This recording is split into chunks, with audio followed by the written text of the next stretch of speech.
विश्व शांति ध्रुवम ध्रुवा, इसका मन में ध्यास लेते हुए जिन्होंने MIT विश्वविद्यालय की स्थापना की, उसी शिक्षण रूपी बीज का आज विशाल वृक्ष हम सभी देख रहे हैं। ये सब जिनकी संकल्पना से उभरा है, उनकी मेहनत, उनके तप का फल है। वो MIT शिक्षण समूह के संस्थापक, अध्यक्ष, ज्ञान योगी, कर्म योगी, विश्वधर्मी प्रोफेसर डॉक्टर विश्वनाथ दा कराड सर, उनकी ही ध्येय भूमि ध्यास भूमि में आप सभी का स्वागत है। अगर हमें विश्व को विश्व शांति की तरफ लेकर जाना है तो सबसे पहले हमें यह देखना होगा कि व्यक्ति शांत होगी कि नहीं। जब तक ये व्यक्ति शांत नहीं होगी तब तक परिवार शांत नहीं होगा। जब तक परिवार शांत नहीं होगा तब तक समाज शांत नहीं होगा।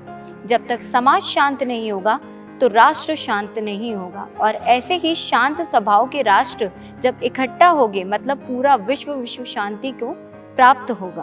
तो इस भाग में डॉक्टर संजय उपाध्याय सर से हम जानेंगे कि विश्व में शांति लाना है तो सर्वप्रथम व्यक्ति कैसे शांत होगी। सभी दर्शकों का हार्दिक स्वागत विश्व शांति संवादमाला में। इस संवादमाला में हम कोशिश कर रहे हैं कि हमारे धर्म ग्रंथों से कई सिद्धांत निकालकर आपके सामने उस सिद्धांतों के माध्यम से कुछ संवाद प्रस्तावित करें। और इन सभी संवादों का एक ही मकसद है कि हमें विश्व शांति की ओर चलना है। लेकिन जब विश्व शांति की बात करते हैं तब हमें शुरू करना होगा व्यक्ति से। जब तक व्यक्ति शांत नहीं होगी तब तक परिवार शांत नहीं होगा। जब तक परिवार शांत नहीं होगा तब तक समाज शांत नहीं होगा। जब तक समाज शांत नहीं होगा राष्ट्र शांत नहीं होगा। और ऐसे शांत स्वभाव के राष्ट्रों का इकट्ठा आना मतलब पूरे विश्व को शांति प्राप्त कर देना। और इसलिए हमें ये देखना होगा पहले कि व्यक्ति शांत कैसे होगी। कई सिद्धांत हमारे धर्म ग्रंथों में हैं, कई सिद्धांत प्रचलित है, कई सिद्धांत ऐसे भी हैं जो अभी लोगों को मालूम नहीं है, लेकिन वो सिद्धांत के तौर पे हम उस पर वार्तालाप कर सकते हैं। आज श्रीमद् भगवद गीता में अध्याय 3 में 26वां श्लोक है। और मुझे ऐसे लगता है ये जो श्लोक है उस श्लोक के माध्यम से हमें व्यक्ति तौर पे और सामाजिक तौर पे शांति प्रस्तावित करने का मौका मिलता है। वैसे ये तो प्रस्तावित या प्रचलित सिद्धांत है नहीं। जैसे हमने बात की अहिंसा परमो धर्म, या हमने बात की श्रद्धावान लभते ज्ञानम, और हमने बात की नहीं ज्ञानेन सदृशम पवित्रम यह विद्यते। वैसे ये सिद्धांत प्रचलित नहीं है। लेकिन मुझे ऐसे लगता है कि श्री कृष्ण जी जब अर्जुन से कह रहे हैं, कई बातें कहते हैं, तो उसमें ये आम आदमी के लिए भी कुछ सूचना है जो अर्जुन को दी गई है वो हमें मिलती है। अब ये आम आदमी का मतलब क्या है? वैसे अर्जुन तो ज्ञानी है, लेकिन इस ज्ञानी अर्जुन के जो सवाल है उन सवालों में भी कई सवाल ऐसे हैं कि जो सवाल हमें लगते हैं कि ये तुम हम सभी के मन में है। तो जब अर्जुन कहता है कि मैं नहीं लड़ूंगा, मैं मेरे रिश्तेदारों को क्यों मारूं, उस समय श्री कृष्ण जी अर्जुन की तरफ दो तरीके से देखते हैं। एक है जो धनुर्धर है, क्षत्रिय है, और दूसरा जो उनका देखने का रवैया है उसमें अर्जुन ज्ञानी है और ज्ञानी ऐसी बातें करता है, इसका अचरज श्री कृष्ण जी को है। और इसलिए भगवद गीता में उन्होंने पूछा कि प्रज्ञावादांश भाष्य से तुम खुद को क्या बुद्धिमान समझते हो? लेकिन ज्ञानी आदमी का समाज में जो आचरण होना चाहिए उसके बारे में भी भगवान श्री कृष्ण जी ने अर्जुन से कहा है।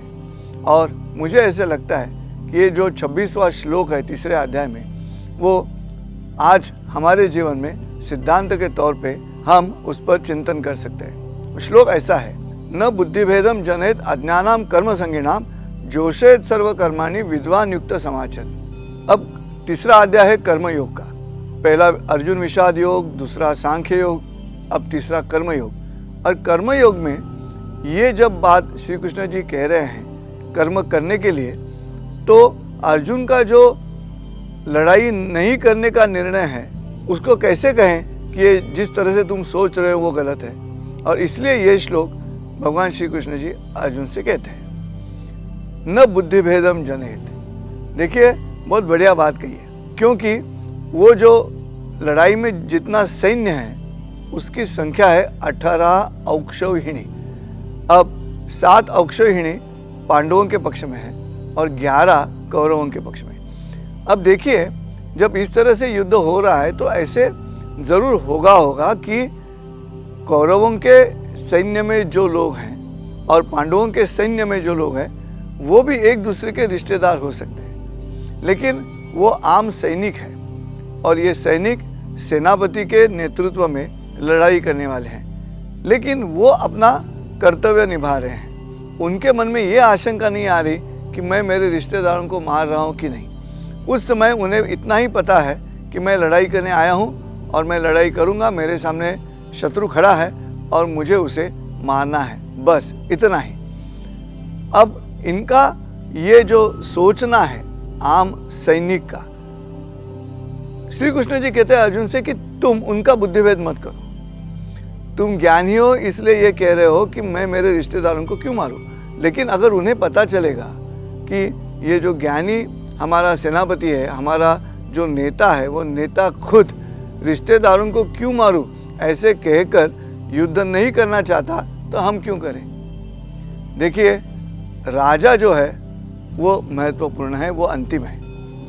इसी महाभारत में जब युधिष्ठिर ने यानी कि पांडवों के जो बड़े भाई हैं उन्होंने भीष्म जी से ये सवाल पूछा है कि सबसे बड़ा कौन है, क्या कायदा यानी कि लॉ सर्वश्रेष्ठ है, या समय सर्वश्रेष्ठ है, काल सर्वश्रेष्ठ है, या राजा सर्वश्रेष्ठ है, या तत्वज्ञान श्रेष्ठ है, ऐसा सवाल पूछा है।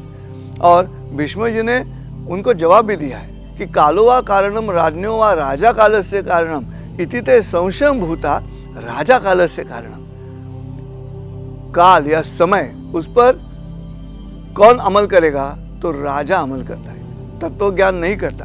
अगर राजा सोचे कि ये जो तत्वज्ञान है उसे नष्ट करना है तो वो तत्वज्ञान नष्ट हो सकता है। अगर राजा तय करे ये इतिहास बदलना है तो इतिहास बदल दिया जाता है, ऐसा हुआ भी है कि इतिहास बदल दिया गया है, लेकिन निर्णय कौन लेगा, निर्णय राजा लेगा। और इसलिए जब राजा खुद कहेगा कि मैं युद्ध नहीं कर रहा हूँ क्योंकि रिश्तेदारों को क्यों मारूं, तो हम आम जो सैनिक है उसके मन पर उसका प्रभाव पड़ने वाला है। और इसलिए श्री कृष्ण जी अर्जुन से ये कहते हैं कि न बुद्धिभेदम जनयेत अज्ञानाम कर्म संज्ञानाम। फिर क्या करना है, जोषेत सर्व कर्माणि विद्वान युक्त समाचर। देखिए आज का कलयुग जो है उस कलयुग में यही होना चाहिए। जिनकी तरफ आदर्श करके हम देखते हैं, जो अमीर लोग हैं या जो ज्ञानी लोग हैं, जो बुद्धिमान लोग हैं, उनकी आचरण संहिता जब समाज में देखी जाती है तो आम आदमी जो है वो भी उनकी तरफ देखे अनुकरण करने की कोशिश करता है। और इसलिए जो ज्ञानी है उनकी आचरण संहिता ऐसी होनी चाहिए ताकि वो अन्य लोग जो सामान्य है उनका बुद्धिभेद ना करें। लेकिन आज वैसे होता नहीं है। आज जहाँ तक हमारे देश का सवाल है, दर्शकों साधकों ध्यान में रखो, हर वक्त ये बुद्धिभेद किया जाता है। और किन से किया जाता है, जो बुद्धिमान है उनसे ये बुद्धिभेद किया जाता है। लेकिन वो बुद्धिभेद इसलिए करते हैं कि वो अपनी बुद्धिमत्ता प्रस्थापित करने के लिए जो प्रवाह चल रहा है एक दिशा में, उसके खिलाफ बात करते हैं। अब प्रवाह के खिलाफ जब आदमी खड़ा रहेगा तो स्वाभाविक है वो लोगों के सामने आएगा, और लोगों के सामने आने के बाद उससे जो उनको नाम मिलता है, उससे जो उनको प्रसिद्धि मिलती है, उस पे वो अटक जाते हैं। और इसलिए फिर आदत लगती है प्रवाह के साथ अपना जो मत है वो न देते हुए बार बार जो प्रवाह है, जो समाज की एक धारणा है, उसके खिलाफ बात करे और अपनी बुद्धिमत्ता प्रस्थापित करे। अब देखिए अर्जुन वही कर रहा है वहाँ पे, मैं क्यों लड़ूं। अब सब आ गए लड़ने के लिए, तैयार है सब लड़ने के लिए, और ये प्रमुख वीर कह रहा है कि मैं क्यों लड़ूं। श्री कृष्ण जी के मन में ये भय है कि अगर ये बात आम सैनिक के कानों पे जाएगी तो वो भी यही सोचेंगे, क्योंकि राजा वैसे सोच रहा है, राजा कालस्य कारण। और इसलिए ये बुद्धिभेद करने की जो बात है वो बात आज हमें आज भी इस समाज में देखना है कि इस तरह से बुद्धिभेद ना हो। क्योंकि अगर बुद्धिभेद होता है तो हर एक की बुद्धि उस स्तर की नहीं होती। इंटेलिजेंट क्वोशंट हम जिसे कहते हैं, बुद्धियांक जो कहते हैं, ज़रूरी नहीं कि हर एक का एक ही होगा। तो अपनी बुद्धिमत्ता प्रस्तावित करने के लिए मैं जो मत प्रदर्शित करता हूँ, उससे अगर आम आदमी के मन में द्विधा मनोस्थिति तैयार होती है तो मेरा ज्ञानी होना समाज के लिए हितकारक नहीं है। मेरा ज्ञानी होना समाज के लिए हितकारक होना चाहिए और उसी को ज्ञान कहा जाता है। तो इस भाग में हमने शांति का महत्व देखा। तो यह सीख हम आत्मसात करते हुए आज यही विराम लेते हैं। फिर मिलेंगे विश्व शांति संवाद माला के एक अगले भाग में। तब तक के लिए नमस्कार।